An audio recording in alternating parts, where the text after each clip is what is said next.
Hello ಮೈ dears. ಸಹಜವಾಗಿ ಹೆಣ್ಮಕ್ಳಿಗೆ ಇನ್ನು ಅವ್ರ ಮಂತ್ಲಿ ಡೇಟ್ ಒಂದು ವೀಕ್ ಇದೆ ಅನ್ನೋವಾಗಲೂ ಅಥವಾ 10 ಡೇಸ್ ಇದೆ ಅನ್ನೋವಾಗ ಅವರ ದೇಹದಲ್ಲಿ ಸಾಕಷ್ಟು ಚೇಂಜಸ್ ಆಗುತ್ತೆ. ಅಂದರೆ ಕೆಲವು ಹೆಣ್ಮಕ್ಳಿಗೆ ಈ ಥರದ ಒಂದಷ್ಟು ಸಂದರ್ಭಗಳು ಸಮಯಗಳು ಎದುರಾಗುತ್ತೆ. ಕೆಲವ್ರಿಗೆ ಏನೂ ಆಗಲ್ಲ. ಅಂದರೆ ಕೆಲವರು ಸಿಕ್ಕಾಪಟ್ಟೆ ಸ್ಟ್ರೆಂತಾಗೋ ಅಥವಾ ಮಾನಸಿಕವಾಗಿ ದೈಹಿಕವಾಗಿ ತುಂಬ ಗಟ್ಟಿಯಾಗಿರ್ತಕ್ಕಂಥವ್ರು ಅವ್ರಿಗೆ ಏನು ಆ ಥರದ ಇಶ್ಯೂಸ್ ಆಗಲ್ಲ. ಕೆಲವ್ರಿಗೆ 100ಕ್ಕೆ ಒಂದು 70% ಅಷ್ಟು ಜನಕ್ಕೆ ಈ ಥರ ಆಗುತ್ತೆ ಹೆಣ್ಮಕ್ಳಲ್ಲಿ ಹಾರ್ಮೋನ್ಸ್ ಇಂಬ್ಯಾಲೆನ್ಸಿಂದ. ಅಂದರೆ ಕೆಲವೊಮ್ಮೆ ಮುಟ್ಟಿನ ಒಂದು ಸಂದರ್ಭಗಳಲ್ಲಿ ತುಂಬ ಕೋಪ ಬರೋದು, ಕಂಟ್ರೋಲ್ ಮಾಡೋಕ್ಕಾಗದೇ ಇರೋಷ್ಟು ಕೋಪ ಬರೋದು, ಮತ್ತು ತುಂಬ ಕಿರ್ಚಾಡಬೇಕು ಅನ್ಸೋದು, ಅರ್ಚಾಡ್ಬೇಕು ಅನ್ಸೋದು, ಕೂಗಾಡೋದು, ಮತ್ತು ತುಂಬ ಅಳು ಬರೋದು, ತುಂಬ ದುಃಖ ಆಗೋದು, ಯಾವುದೋ ಒಂದು ವಿಚಾರ ನಮಗೆ ತುಂಬ ನೋವು ಕೊಡೋದು, ಅದನ್ನು ಜೀರ್ಣ ಮಾಡ್ಕೊಳಕ್ಕಾಗದೇ ಇರೋದು, ತುಂಬ ತಲೆನೋವು, ಒಂಥರ ತಲೆ ಭಾರ, ಸಿಕ್ಕಾಪಟ್ಟೆ ಹೆವಿ ಬಾಡಿ ಪೇಯ್ನು, ತುಂಬ ಸುಸ್ತಾಗೋದು. ಅಂದರೆ ನನ್ನ ಕೈಯಲ್ಲಿ ಆಗ್ತಾನೇ ಇಲ್ಲ, ಇನ್ನು ಆಗೋದೇ ಇಲ್ಲ ಅನ್ನೋಷ್ಟ್ರ ಮಟ್ಟಿಗೆ ಸುಸ್ತಾಗೋದು. ಈ ಥರ ಎಲ್ಲ ಮೂಡ್ ಸ್ವಿಂಗ್ಸ್ ಆಗುತ್ತೆ.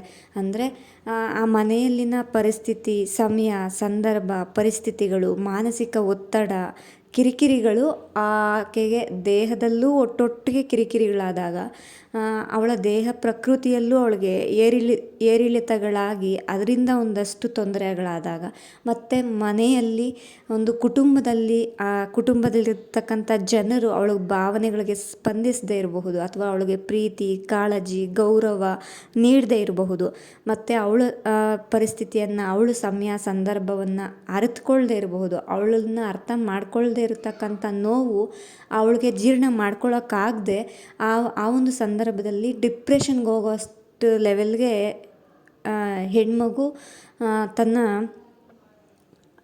ತುಂಬ ಡಿಪ್ರೆಷನ್ಗೆ ಹೋಗ್ತಾಳೆ. ಅಂದರೆ ತುಂಬ ಅಳ್ತಾಳೆ, ಒಬ್ಬಳೇ ತುಂಬ ಅಳ್ತಾಳೆ, ಒಬ್ಬಳೇ ತುಂಬ ಕೊರಗ್ತಾಳೆ, ತುಂಬ ಚಿಂತೆ ಮಾಡ್ತಾಳೆ. ನನ್ನ ಕಷ್ಟನ ನಾನು ಯಾರ ಹತ್ರ ಹೇಳ್ಕೊಳ್ಳಿ, ನನ್ನನ್ನು ಯಾರು ಅರ್ಥ ಮಾಡ್ಕೊತವ್ರೆ, ನಮ್ಮವರೇ ನನ್ನನ್ನು ಅರ್ಥ ಮಾಡ್ಕೊಳ್ದಿರೋವಾಗ ನಾನು ಯಾರ ಹತ್ರ ಹೇಳ್ಕೊಳ್ಳಿ, ಏನು ಮಾಡಲಿ, ಈ ಒಂದು ಸಿಚುವೇಶನ್ನ ನಾನು ಹೇಗೆ ಹ್ಯಾಂಡಲ್ ಮಾಡಬೇಕು, ನಾನು ಏನು ಮಾಡಬೇಕು ಅಂತ ಸಾಕಷ್ಟು ಜನ. ಹೌದು, ಕರೆಕ್ಟಾಗಿ ಊಟ ಮಾಡಲಿಕ್ಕಾಗಲ್ಲ. ಇನ್ನೊಂದು ದೊಡ್ಡ ಒಂದು ಸಮಸ್ಯೆ ಏನಪ್ಪ ಅಂದರೆ ನಿದ್ದೆ ಬರಲ್ಲ. ಒಂದು ವಾರ ಆದರೂ ನಿದ್ದೆ ಬರಲ್ಲ, 15 ದಿನ ಆದರೂ ನಿದ್ದೆ ಬರಲ್ಲ. ನೈಟ್ ನಿದ್ದೆ ಇಲ್ಲದಾಗ ಸಹಜವಾಗಿ ಏನಾಗುತ್ತೆ, ಮನುಷ್ಯನಿಗೆ ಆರೋಗ್ಯದಲ್ಲಿ ತೀರಾ ಏರುಪೇರಾಗ್ಬಿಡುತ್ತೆ. ಅಂದರೆ ತುಂಬ ತಲೆನೋವು, ತಲೆಭಾರ, ಮತ್ತು ಏನೋ ಕಿರಿಕಿರಿ ಹೇಳೋಕ್ಕಾಗಲ್ಲ. ಆ ಕಿರಿಕಿರಿ, ಆ ಬೇಜಾರು, ಆ ನೋವು, ಆ ದುಃಖ ತಡ್ಕೊಳಕ್ಕಾಗಲ್ಲ. ಅಷ್ಟರ ಮಟ್ಟಿಗೆ ಹಿಂಸೆ ಆಗೋದು. ಆವಾಗ ಏನಾಗುತ್ತೆ, ಒಟ್ಟೊಟ್ಟಿಗೆ ಮಾನಸಿಕವಾಗೂ ಮನಸ್ಸು ತುಂಬ ಕುಗ್ಗಿಬಿಡುತ್ತೆ, ದೈಹಿಕವಾಗೂ ತುಂಬ ಕುಗ್ಗಿಬಿಡುತ್ತೆ. ಅದನ್ನು ಹ್ಯಾಂಡಲ್ ಮಾಡೋದಕ್ಕೆ ಆ ಒಂದು ಶಕ್ತಿ ಸಾಮರ್ಥ್ಯವನ್ನೇ ನಾವು ಕಳ್ಕೊಂಡ್ಬಿಟ್ಟಿರ್ತೀವಿ. ಆಗ ಬೇಕಾಗುವಂಥದ್ದು ಏನಪ್ಪ ಅಂದರೆ, ಅಟ್ಲೀಸ್ಟ್ ಒಬ್ಬರಿಂದಾದ್ರೂ, ಈಗ ಮನೆಯಲ್ಲಿ ತಾಯಿಯಿಂದಲೋ ಅಥವಾ ಅಣ್ಣ ತಮ್ಮ ಅಕ್ಕ ತಂಗಿಯಿಂದಲೋ ಒಂದು ಸಮಾಧಾನದ ಮಾತು, ಒಂದು ಸಾಂತ್ವನದ ಮಾತು, ಅಥವಾ ಗಂಡ ಅನ್ಸ್ಕೊಂಡವರಿಂದಲೋ ಒಂದು ಸಮಾಧಾನ ಸಾಂತ್ವನದ ಮಾತು ಆ ಒಂದು ಸಮಯದಲ್ಲಿ ನಿಮ್ಮ ಜೊತೆ ಏನೇ ಆಗಲಿ ಏನೇ ಇರಲಿ ನಿಮ್ಮ ಜೊತೆ ನಾವಿದ್ದೀವಿ, ನಾವು ನಿಮ್ಮ ಜೊತೆ ನಿಲ್ತೀವಿ, ಎಂಥದೇ ಸಂದರ್ಭ ಬಂದರೂ ನಿಮ್ಮ ಜೊತೆ ನಾವಿರ್ತೀವಿ, ನಿಮ್ಮನ್ನು ನನ್ನ ಕೈ ಬಿಡಲ್ಲ ಅನ್ನೋ ಒಂದು ಮಾರಲ್ ಸಪೋರ್ಟ್ ಬೇಕು. ಅಂದರೆ ಆ ಒಂದು ಸಂದರ್ಭ ಆಗಿರುತ್ತೆ, ಆ ಒಂದು ಸಮಯ ಆ ಥರ ಇರುತ್ತೆ, ಅದನ್ನು ಅರ್ಥ ಮಾಡ್ಕೊಳ್ಳುವಂಥ ಮನಸ್ಸುಗಳು ಬೇಕು. ಮನೆಯಲ್ಲಿ ಅಕಸ್ಮಾತ್ ನಿಮ್ಗೆ ಗೊತ್ತಿಲ್ಲದೆ ನಿಮ್ಮ ಅಕ್ಕನೋ ತಂಗಿನೋ ತಾಯಿನೋ ಕಿರ್ಚಾಡ್ತಾ ಇದ್ದಾರೆ, ಅರ್ಚಾಡ್ತಾ ಇದ್ದಾರೆ, ಕೂಗಾಡ್ತಾ ಇದ್ದಾರೆ ಅಂದರೆ ಮೈ ಡಿಯರ್ಸ್ ಮನಸ್ಸಿಟ್ಟು ಕೇಳಿಸ್ಕೊಳ್ಳಿ. ಅಥವಾ ನಿಮ್ಮ ಹೆಂಡತಿನೋ ಕಿರ್ಚಾಡ್ತಾ ಇದ್ದಾರೆ, ಕೂಗಾಡ್ತಾ ಇದ್ದಾರೆ ಅಂದರೆ ಖಂಡಿತ ಅವರು ಏನೋ ಕೋಪಕ್ಕೋ, ಏನೋ ದ್ವೇಷಕ್ಕೋ, ಏನೋ ಹಠಕ್ಕೋ ಆ ಥರ ಆಡ್ತಾ ಇರಲ್ಲ. ಅವರಲ್ಲಿ ಏನೋ ಹೆಲ್ತ್ ಇಶ್ಯೂಸ್ ಆಗಿರುತ್ತೆ. ಒಳ್ಳೆ ಡಾಕ್ಟ್ರ್ ಹತ್ರ ಕರ್ಕೊಂಡು ಹೋಗಿ ಕನ್ಸಲ್ಟೇಷನ್ ಕೊಡಿಸಿ, ನೀಟಾಗಿ ಹಾಸ್ಪಿಟಲ್ಗೆ ತೋರಿಸಿ, ಆ ಎಲ್ಲ ಪ್ರೊಸೀಜರ್ಸ್ ಏನಿದೆ ಆ ಎಲ್ಲ ಮುಗಿದ ಮೇಲೆ ಅದೆಲ್ಲದಕ್ಕಿಂತ ಹೆಚ್ಚಾಗಿ ನೀವು ಒಬ್ಬ ಮನೆಯವರಾಗಿ ನೀವು ಅವರನ್ನು ಪ್ರೀತಿಸಿ, ಗೌರವಿಸಿ, ಕಾಳಜಿ ಮಾಡಿ, ಜೊತೆಗೆ ಅವರನ್ನು ಅರ್ಥ ಮಾಡ್ಕೊಳ್ಳೋದಕ್ಕೆ ಪ್ರಯತ್ನ ಪಡಿ, ಆಯಿತಾ?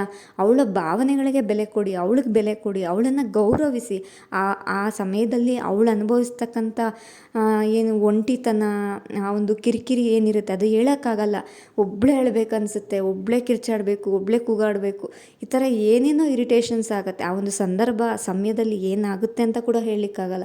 ಕೆಲವ್ರಿಗೆ ತುಂಬ ತಲೆನೋವು ಬರುತ್ತೆ, ತುಂಬ ನಿದ್ದೆ ಇಲ್ಲದೆ ಕಣ್ಣಿನ ಆರೋಗ್ಯ ಫುಲ್ಲು ಹದಗೆಟ್ಬಿಟ್ಟಿರುತ್ತೆ. ಅಂದರೆ ಕಣ್ಣೆಲ್ಲ ಊದ್ಕೊಂಡಿರೋದು, ಮುಖ ಎಲ್ಲ ಒಂಥರ ಊದ್ಕೊಂಡಂಗೆ ಆಗೋದು, ಮತ್ತು ನಿದ್ದೆ ಬರದೆ ವಾಮಿಟಿಂಗ್ ಸೆನ್ಸೇಷನ್ನು, ಸಿಕ್ಕಾಪಟ್ಟೆ ವಾಮಿಟಿಂಗ್ ಸೆನ್ಸೇಷನ್ ಆಗೋದು.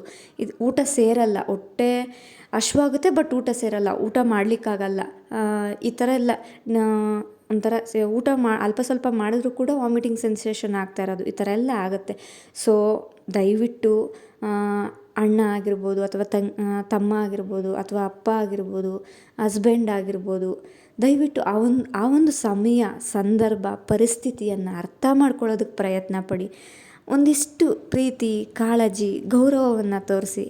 ಯಾಕಂದರೆ ಏನೋ ಹೆಲ್ತ್ ಇಶ್ಯೂಸ್ ಆಗಿರುತ್ತೆ, ಯಾವುದೋ ಒಂದು ನೋವಿನಲ್ಲೋ ಬೇಜಾರಿನಲ್ಲೋ, ಯಾವುದೋ ಒಂದು ತೊಳಲಾಟದಲ್ಲಿ ಒಂಥರ ಒದ್ದಾಡ್ತಿರ್ತಾರೆ. ಆ ಒಂದು ಸಮಯನ ಎದುರಿಸೋಕ್ಕಾಗದೆ ಅಂದರೆ ಆಕೆಗೆ ಆ ಒಂದು ಸಮಯದಲ್ಲಿ ನನಗೇನಾಗ್ತಾಯಿದೆ ಅನ್ನೋದು ನನಗೆ ಅರ್ಥ ಆಗ್ತಾ ಇರಲ್ಲ. ಅಂದರೆ ಈಗ ಒಂದು ಹೆಣ್ಮಗು ಆ ಒಂದು ಸಮಯದಲ್ಲಿ ಅವಳಿಗೆ ಏನಾಗ್ತಾ ಇದೆ ಅನ್ನೋದು ಅವಳಿಗೆ ಅರ್ಥ ಆಗ್ತಾ ಇರಲ್ಲ. ಆ ಥರ ಎಲ್ಲ ಆಗ್ತಿರುತ್ತೆ. ಏನು ಮಾಡಲಿಕ್ಕಾಗತ್ತೆ?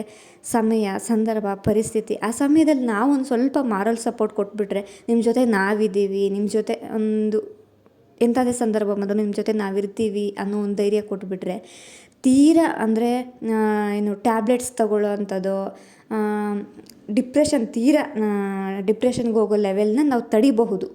ಪ್ರೀತಿ ತೋರಿಸಿದಾಗ, ಕಾಳಜಿ ತೋರಿಸಿದಾಗ, ತುಂಬ ಕೇರ್ ಮಾಡಿದಾಗ, ತುಂಬ ರೆಸ್ಪೆಕ್ಟ್ಫುಲ್ಲಾಗಿ ನೋಡಿಕೊಂಡಾಗ, ಅಂದರೆ ತೀರಾ ಮೆಂಟಲ್ ಅಂದರೆ ಮಾನಸಿಕವಾಗಿ ತುಂಬ ಹುಚ್ಚರಾಗುವ ಮೊದಲು ನಾವು ಅವರನ್ನು ಆ ಒಂದು ಹಂತದಿಂದ ಪಾರು ಮಾಡಬಹುದು, ಆ ಒಂದು ಹಂತದಿಂದ ಕಾಪಾಡಬಹುದು.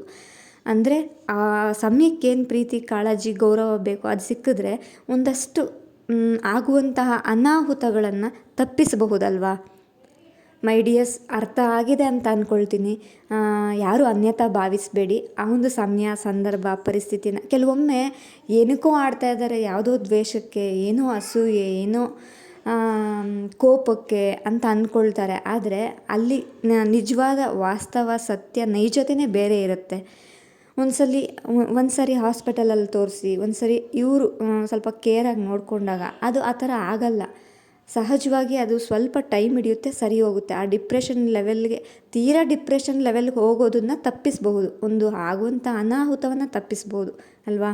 ಹಾಗಾಗಿ ಕೇರ್ ತಗೊಳ್ಳಿ ಅಂತ ಹೇಳ್ತಾ, ಹಾಗೆಯೇ ನೀವು ಹೆಣ್ಮಕ್ಳು ಕೂಡ ನಿಮ್ಗೆ ಯಾರು ಧೈರ್ಯ ಹೇಳಿದ್ರು, ಯಾರು ಧೈರ್ಯ ಹೇಳದೇ ಇದ್ದರು, ಯಾರು ಸಮಾಧಾನ ಮಾಡಿದ್ರು, ಸಮಾಧಾನ ಮಾಡದೇ ಇದ್ದರು, ನೀವು ನಿಮಗೆ ಆದಷ್ಟು ನನ್ನ ಆರೋಗ್ಯವನ್ನು ನಾನು ಚೆನ್ನಾಗಿ ನೋಡ್ಕೊಳ್ಬೇಕು, ನನ್ನ ದೈಹಿಕ ಹಾಗೂ ಮಾನಸಿಕ ಆರೋಗ್ಯವನ್ನು ನಾನು ಚೆನ್ನಾಗಿ ನೋಡಿಕೊಂಡು ನನ್ನಿಂದ ಎಷ್ಟಾಗುತ್ತೆ ಅಷ್ಟು ನಾನು ಆರಾಮಾಗಿರಬೇಕು, ರಿಲ್ಯಾಕ್ಸ್ ಆಗಿರಬೇಕು, ಕೂಲಾಗಿರಬೇಕು, ಕಾಮ್ ಆಗಿರಬೇಕು.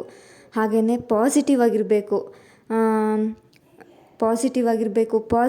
ಥಿಂಕ್ ಮಾಡಬೇಕು, ಪಾಸಿಟಿವ್ ವಿಷಯಗಳನ್ನು ಕೇಳಬೇಕು. ನನ್ನ ಮನಸ್ಸಲ್ಲಿ ನನ್ನಿಂದ ನಾನು ಎಷ್ಟಾಗುತ್ತೆ ಅಷ್ಟು ಪಾಸಿಟಿವ್ ಆಗಿದ್ದು, ಯಾರಿದ್ದರೂ ಯಾರಿಲ್ಲದೆ ಇದ್ದರೂ ಆ ನೆಗೆಟಿವಿಟಿಯಿಂದ ನನ್ನನ್ನು ನಾನು ಹೊರತರುವಂಥ ಪ್ರಯತ್ನವನ್ನು ಮಾಡಬೇಕು. ಮುಖ್ಯವಾಗಿ ನೀವು ಹೃದಯದಿಂದ, ಆಂತರ್ಯದಿಂದ, ಮಾನಸಿಕವಾಗಿ, ದೈಹಿಕವಾಗಿ ನೀವು ಮೊದಲಿಗೆ ಏನಿದ್ದರೂ ಏನಿಲ್ಲದೆ ಇದ್ದರೂ ಹೇಗಿದ್ದರೂ ನಾನು ಗಟ್ಟಿಯಾಗಿದ್ದೀನಿ, ನಾನು ಎಲ್ಲವನ್ನು ಫೇಸ್ ಮಾಡಿ ಖಂಡಿತ ನಾನು ಹೊರಗಡೆ ಬರ್ತೀನಿ, ನನಗೇನೂ ಆಗಲ್ಲ, ಎಲ್ಲವೂ ಸರಿ ಹೋಗುತ್ತೆ, ಎಲ್ಲವನ್ನು ಸರಿಪಡಿಸ್ಕೊಳ್ಳೋ ಶಕ್ತಿ ಇದೆ ಅಂತ ನೀವು ಭಾವಿಸಬೇಕು. ಆಗ ಮಾತ್ರ ಎಲ್ಲವೂ ಸರಿ ಹೋಗೋಕ್ಕೆ ಸಾಧ್ಯ. ಹಾಗೆ ನೀವು ಮಾನಸಿಕವಾಗಿ, ದೈಹಿಕವಾಗಿ ಗಟ್ಟಿಯಾಗಿದ್ದಾಗ ಮಾತ್ರ ಸಾಧ್ಯ. ಮೈ ಡಿಯರ್ಸ್, ನಮ್ಮ ಚಾನಲನ್ನು ಲೈಕ್ ಮಾಡಿ, ಶೇರ್ ಮಾಡಿ, ಸಪೋರ್ಟ್ ಮಾಡಿ, ಸಬ್ಸ್ಕ್ರೈಬ್ ಮಾಡ್ಕೊಳ್ಳಿ. ಸಬ್ಸ್ಕ್ರೈಬ್ ಮಾಡ್ಕೊಳ್ದೆ ನೋಡ್ತಾ ಇರೋರು ಪ್ಲೀಸ್ ದಯವಿಟ್ಟು ಸಬ್ಸ್ಕ್ರೈಬ್ ಮಾಡಿ ಅಂತ ಹೇಳ್ತಾ, ನಿಮ್ಮ ಫ್ರೆಂಡ್ಸ್ ಆ್ಯಂಡ್ ಫ್ಯಾಮಿಲೀಸ್ಗೆ ನಮ್ಮ ಒಂದು ಚಾನಲ್ ಲಿಂಕನ್ನು ಶೇರ್ ಮಾಡಿ. Thank you.